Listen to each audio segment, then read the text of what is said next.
मत कहो आकाश में कोहरा घना है, मत कहो आकाश में कोहरा घना है, यह किसी की व्यक्तिगत आलोचना है। दुष्यंत कुमार की इन लाइनों को जहन में रखकर देश के मौजूदा हालात को समझिए। सर्द मौसम है, देश के बड़े हिस्से में धुंध, कोहरा और कुहासा है, लेकिन ये कोहरा तो बदलते मौसम के साथ खत्म हो जाएगा। नफरत के उस कोहरे का क्या, जिसकी मोटी परत, मोटी चादर देश के लाखों लोगों के जहन पर चढ़ गई है। उस कोहरे पर बात करना आज की तारीख में वाकई किसी की व्यक्तिगत आलोचना है, सत्ता के शीर्ष पर बैठे शख्स की व्यक्तिगत आलोचना, क्योंकि नफरत का कोहरा और नाइंसाफियों की धुंध उनकी ही तो देन है। हम सब नए साल के दरवाजे पर खड़े हैं, लेकिन बीत रहे साल की बुरी तस्वीरें, तकलीफदेह घटनाएं, अल्पसंख्यकों के साथ नाइंसाफियां हम सब के जहन में एक धुंध की शक्ल में पैठ बना चुका है। एक कोहरे की शक्ल में हम सब के जहन में दर्ज हो चुका है, जिसके छटने का हम इंतजार करेंगे। सत्ता के संरक्षण में पलते फलते फूलते संगठन और तंत्र ने देश में इंसानियत को कई बार लहूलुहान किया। हिंदुत्ववादी ताकतों के बेलगाम दस्तों ने साल के आखिरी दिनों में हम सबको ऐसे ऐसे मंजर दिखाए, जिसकी वजह से गुजरते साल 2025 को बुरी यादों की चादर ओढ़कर विदा लेने को मजबूर होना पड़ा। साल के आखिरी महीने का आखिरी हफ्ता जश्न, उत्सव, उल्लास और मस्ती का होता है, लेकिन मोदी राज में बेलगाम हो चुके बजरंग दल, वीएचपी और ऐसे हिंदुत्ववादी संगठनों के नफरती समूह ने हिंसा, उत्पात, मारपीट और हंगामे की ऐसी इबारत लिख दी जिसे कभी मिटाया नहीं जा सकेगा। तस्वीरें गवाह हैं, घटनाएं गवाह हैं, नाइंसाफियों की कहानियां गवाह हैं। यूपी से लेकर एमपी तक, हरियाणा से लेकर असम तक, उत्तराखंड से लेकर उड़ीसा तक, उन राज्यों में जहां बीजेपी की सरकारें हैं, वहां क्या कुछ हुआ बीते 15 दिनों के भीतर सोशल मीडिया पर लगातार तस्वीरें आती रही, और ये तस्वीरें इतिहास में दर्ज हो रही हैं जब ये साल विदा ले रहा है। नाइंसाफियों की तस्वीरें। कहीं क्रिसमस के मौके पर चर्च के बाहर हनुमान चालीसा पढ़ी गई, लोग क्रिसमस न मना पाए ऐसा माहौल बनाया गया। कहीं क्रिसमस मना रहे लोगों पर हमले किए गए, उनके साथ बदसलूकी की गई। कहीं मॉल में क्रिसमस की तैयारियों को तहस नहस करके अपने हिंसक इरादों का इजहार किया गया। कहीं जापान से आए सैलानी के गंगा नहाने पर बवाल किया गया, विदेशी मेहमानों के साथ सरेआम हिंसक सलूक किया गया। कहीं सेंटा बनकर आए लोगों के साथ अपमानजनक व्यवहार किया गया। कहीं क्रिसमस के जश्न वाली जगह पर तोड़फोड़ करके जय श्री राम के नारे लगाए गए। कहीं ईसाइयों के स्कूल में घुसकर उत्पात मचाया गया, नारेबाजी की गई। कितना गिनाए। देश के अलग अलग राज्यों से ऐसी कई तस्वीरें आई जो बेचैन करने वाली थी। क्रिसमस के मौके पर जब ऐसी तस्वीरें आ रही थी, तभी प्रधानमंत्री मोदी की एक चर्च में मौजूदगी की तस्वीरें भी आई। प्रधानमंत्री के क्रिसमस प्रेयर में हिस्सा लेने और शुभकामनाएं देने की तस्वीरें भी आई, लेकिन प्रधानमंत्री की तरफ से ऐसा कोई बयान नहीं आया जिससे लगे कि उन्हें देश में हो रही घटनाओं ने दुखी या परेशान किया हो। पीएम की तरफ से क्रिसमस को बदरंग करने में जुटे हुड़दंगियों और नफरती गुंडों की निंदा के दो शब्द भी नहीं आए।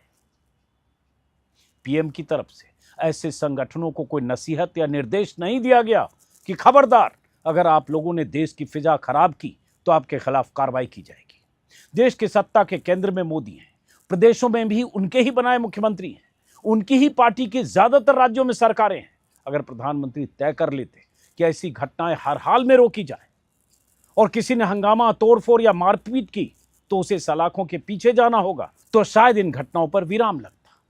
लेकिन ना ऐसा होना था, ना हुआ। मोदी मौन साधकर चुपचाप तमाशा देखते रहे।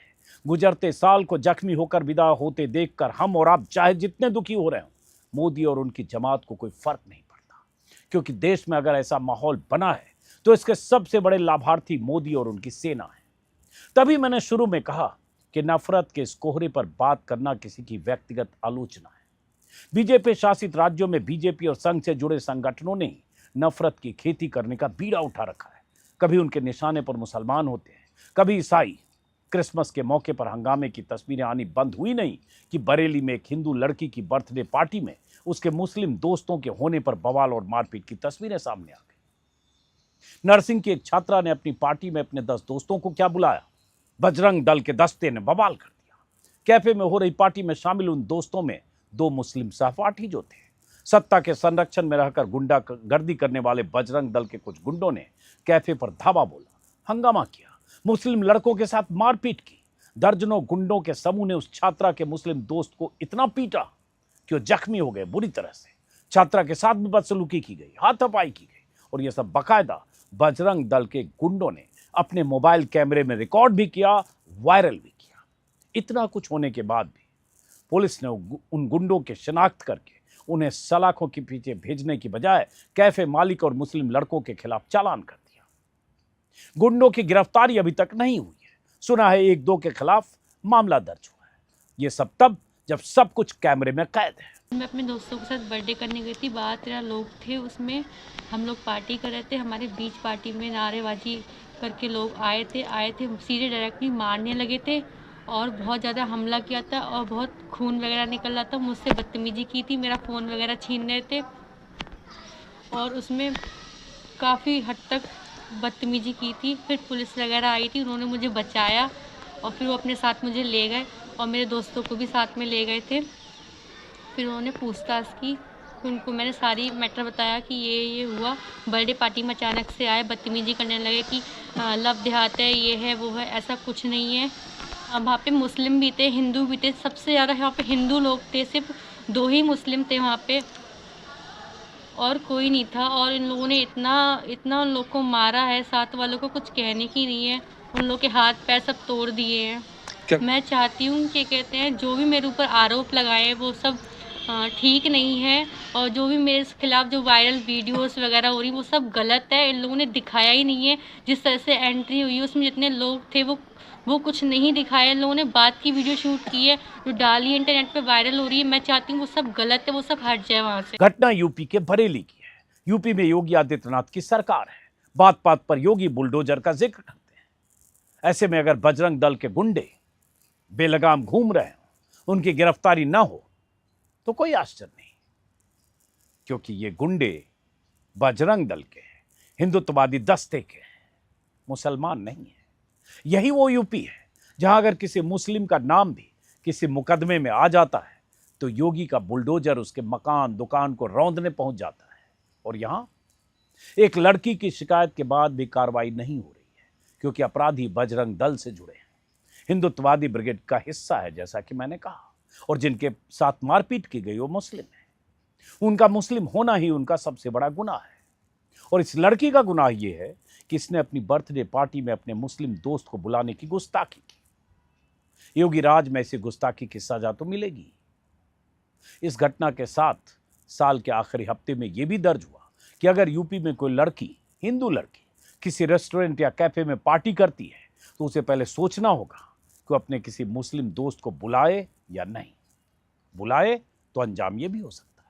क्रिसमस की रात ही उड़ीसा से इंसानियत को शर्मसार करने वाली एक और खबर आई। संबलपुर में पश्चिम बंगाल के मुर्शिदाबाद से आए एक प्रवासी मजदूर जुएल शेख की पीट कर हत्या कर दी गई। जुएल की उम्र महज 19 साल की थी। एक गरीब मजदूर जो कंस्ट्रक्शन साइट पर काम करता था, रोजी रोटी के लिए महज 5 दिन पहले ही उड़ीसा आया था। वो अपने 2 दोस्तों के साथ चाय पीने गया था। तभी 4-5 लोगों का एक समूह चाय की दुकान पर पहुंचा और मजदूरों को बांग्लादेशी होने का आरोप लगाते हुए उनके साथ बदसलूकी करने लगा। मजदूरों ने अपने पहचान पत्र भी दिखाए, लेकिन उन पर भी हमला कर दिया गया। जुएल शेख को इतनी बेरहमी से पीटा गया कि मौके पर ही उसकी मौत हो गई। बदमाश वहां से फरार हो गए। उसके 2 दोस्त भी हमले में घायल हुए और अभी अस्पताल में भर्ती। बीते कुछ महीनों में देश के कई हिस्सों से बांग्लादेशी होने के शक में मुसलमानों के साथ मारपीट की खबरें आई हैं। और यह सब इसलिए हो रहा है क्योंकि मोदी और शाह के नेतृत्व में पूरी बीजेपी ऐसा नैरेटिव गढ़ रही है जैसे मुसलमान होने का मतलब घुसपैठिए होना है। मोदी राज में देश भर में सैकड़ों ऐसे संगठन कुकुर मुत्ते की तरह उगाए हैं जो हिंदुत्व और राष्ट्रवाद के स्वयंभू ठेकेदार बन गए हैं। नफरत का जहर इनके रग रग में भर गया है। इनकी प्रवृत्ति इतनी हिंसक हो चुकी है, कभी भी कहीं भी किसी पर हमला करने से गुरेज नहीं करते। इनके निशाने पर कभी कश्मीरी छात्र आ जाते हैं तो कभी नॉर्थ ईस्ट के छात्र। अभी गुजरते साल के आखिरी दिनों में उत्तराखंड से एक बेचैन करने वाली खबर आई। त्रिपुरा का एक MBA स्टूडेंट एंजल चकमा नस्ली हिंसा का शिकार हो गया। बीएसएफ के एक बहादुर जवान का बेटा एंजल चकमा देहरादून की एक प्राइवेट यूनिवर्सिटी में एमबीए की पढ़ाई कर रहा था। एक्सप्रेस में छपी खबर के मुताबिक एंजल चकमा एमबीए के बैच के आखिरी साल के उन स्टूडेंट्स में शामिल था जिसे प्राइवेट कंपनी में नौकरी मिली थी। वो नौकरी करने जाने वाला था। फुटबॉल का शौकीन था, बड़े बड़े सपने होंगे उसके। लेकिन 24 साल का एंजल चकमा 9 दिसंबर को अपने छोटे भाई माइकल के साथ जब देहरादून के एक मार्केट में सब्जी खरीदने गया, तभी लड़कों के ग्रुप ने दोनों भाइयों पर नस्ली टिप्पणियां शुरू की।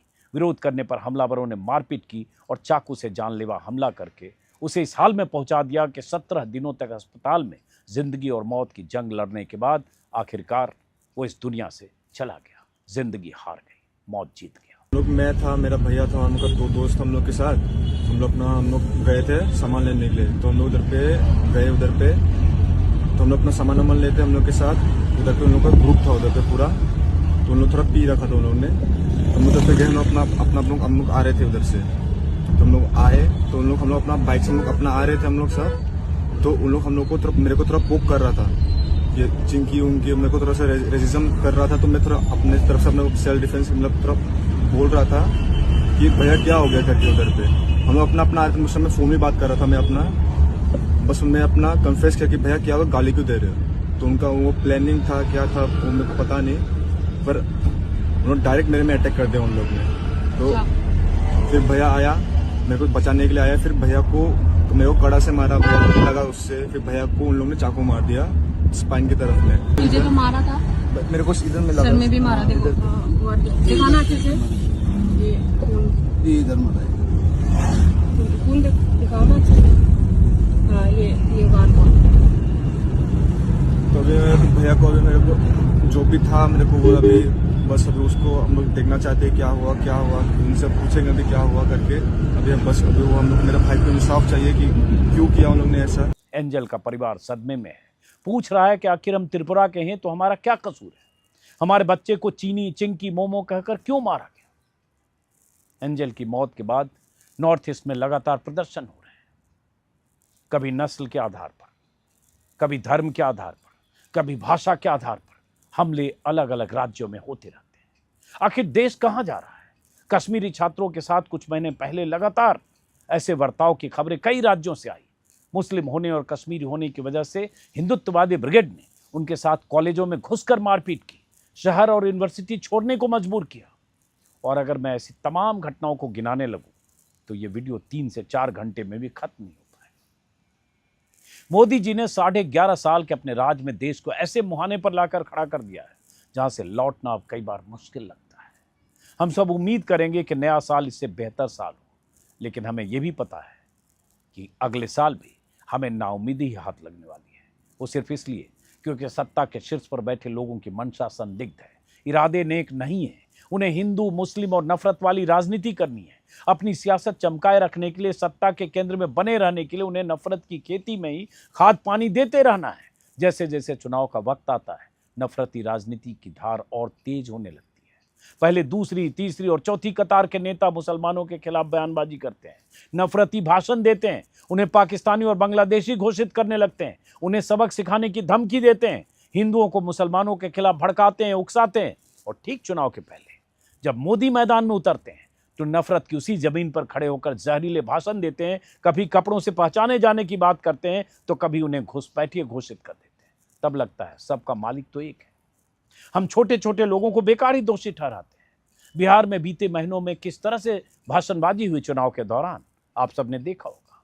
अब बंगाल की बारी है। चुनाव में भी 4 महीने बाकी हैं, लेकिन शुभेंदु अधिकारी जैसे नेताओं ने जहर उगलने की रफ्तार बढ़ा दी है। जैसे इजराइल सिखाया गाजा में, उस तरीके से हमारी भारत की 100 करोड़ हिंदू, देश का हिंदू हित में चल रहा है सरकार, सबक सिखाना चाहिए। पीएम मोदी जब मार्च में सभाएं करने लगेंगे तो उनमें और छोटे कद के नफरती नेताओं का फर्क खत्म हो जाएगा। मोदी राज में हिंदुत्ववादी दस्ते सालों भर कभी ईसाइयों तो कभी मुसलमानों के प्रति नफरत बढ़ाने के असाइनमेंट पर काम करते रहते हैं। ईद, बकरीद और रमजान के महीने में मुसलमानों से उलझने और उन्हें टारगेट करने, माहौल खराब करने के बहाने तलाशते हैं। उनके पर्व के मौके पर तनाव की प्लानिंग करते हैं। रामनवमी या हनुमान जयंती के मौके पर शोभा यात्रा निकालते वक्त भी ये प्लान करते हैं कि कैसे किसी मस्जिद के सामने से गुजरते हुए माहौल खराब किया जाए। डीजे पर अश्लील या उत्तेजक गाने बजाकर उन्हें उकसाया जाए या फिर किसी मस्जिद की मीनार पर चढ़कर भगवा झंडा फहरा दिया जाए। ऐसी तस्वीरें भी इस साल हमने कई बार देखी, लेकिन पीएम मोदी कभी ऐसी घटनाओं का संज्ञान नहीं लेते। ऐसी घटनाओं को रोकने का निर्देश देना दूर, ऐसी घटनाओं को रोकने के लिए निर्देश देना तो दूर, निंदा के 2 शब्द भी मोदी खर्च नहीं करते। इसलिए मैंने कहा कि ऐसी घटनाओं का जिक्र करना किसी की व्यक्तिगत आलोचना हो सकती है, क्योंकि यह सब जो कुछ देश में हो रहा है प्रयोग के तौर पर हो रहा है, यह संयोग नहीं है, तयशुदा ढंग से हो रहा है, प्लानिंग के तहत हो रहा है। क्योंकि जो संगठन, जिन संगठनों से जुड़े लोग, वो बेलगाम गुंडे, बेलगाम दस्ते या उत्पाती ब्रिगेड के जो लफंगे अलग अलग मौकों पर हंगामे करते हैं, मारपीट करते हैं, हिंसा करते हैं, उन पर लगाम लगाना इतना मुश्किल नहीं है। इशारा काफी है, लेकिन इशारा देगा कौन? वही जो चुनाव के वक्त खुद अपने भाषणों में कहता है कपड़ों से पहचाने जा रहे हैं, जो चुनाव के वक्त खुद अपने भाषणों में कहता है ये बांग्लादेशी घुसपैठिए हैं, जो चुनाव के वक्त एक पूरी जमात को कहता है ये ज्यादा बच्चा पैदा करने वाली जमात है, ये आपकी जायदाद, संपत्ति, कार, मोटरसाइकिल और आपके भैंस भी छीन लेगी, किसी पार्टी का हवा खड़ा करते वक्त। तो जब ऊपर बैठा शख्स ऐसे भाषण देता है, इस तरह के नैरेटिव घटता है, तो नीचे बैठे लोग, उन्हें वही संदेश है कि उन्हें क्या करना है, जमीन पर वो वही कर रहे हैं। और उन्हें अगर ये पता हो कि इस तरह से क्रिसमस के मौके पर हंगामा करेंगे तो उनके खिलाफ इतनी संगीन धाराएं लगेंगी, और योगी का या मध्य प्रदेश के मुख्यमंत्री का बुलडोजर उसी तरह से उनके घरों को रौंद देगा, बुलडोज कर देगा, जैसे किसी मुस्लिम आरोपी या मुस्लिम अभियुक्त के दोषी के घरों पर बुलडोजर पहुंचता है, तो फिर शायद उन्हें 100 बार सोचना पड़े घर से इस तरह से हुड़दंगी ब्रिगेड का हिस्सा बनकर निकलने से पहले। लेकिन उन्हें पता है कि उन्हें कुछ बिगड़ेगा नहीं, उनका कुछ बिगड़ेगा नहीं। उनके संरक्षक बीजेपी में बैठे, बीजेपी के नेतृत्व में बैठे लोग, सरकार में बैठे लोग हैं, और सबका रिश्ता आपस में एक दूसरे से जुड़ा हुआ है। और आज जो हुड़दंगी है, कल को वही बीजेपी के विधायक हो सकते हैं, कोई बीजेपी का सांसद हो सकता है, कोई मंत्री हो सकता है, कोई बीजेपी के किसी और ओहदे पर हो सकता है। ये उसे पता है कि आसान सीढ़ी है। बहरहाल ये साल गुजर रहा है, नया साल 2 दिन बाद नए साल के दरवाजे पर, जैसा कि मैंने कहा, नए साल के दरवाजे पर हम खड़े हैं। नया साल दस्तक दे रहा है। बहुत सारे लोग उम्मीद से देखते हैं, हम जैसे लोगों को भी लगता है कि कई बार नया साल बेहतर हो, लेकिन देश में जो बीते 10 सालों में, 11 सालों में हुआ है, जिस तरह की राजनीति हो रही है, उसे कई बार बेहतरी की उम्मीद नहीं दिखती। लेकिन चलिए, ये साल गुजरते गुजरते अच्छी खबर सुप्रीम कोर्ट से आई कि उन्नाव की रेप पीड़िता कुलदीप सेंगर के खिलाफ जो संघर्ष कर रही थी, कुलदीप सेंगर को हाईकोर्ट से जमानत मिलने के खिलाफ जो संघर्ष कर रही थी, उसमें थोड़ी कामयाबी मिली कि सुप्रीम कोर्ट ने हाईकोर्ट के उस फैसले को फिलहाल रोक दिया है। थोड़ी सी उम्मीद सुप्रीम कोर्ट से। फिलहाल नए साल की अग्रिम शुभकामनाएं। मुलाकात होती रहेगी। नमस्कार।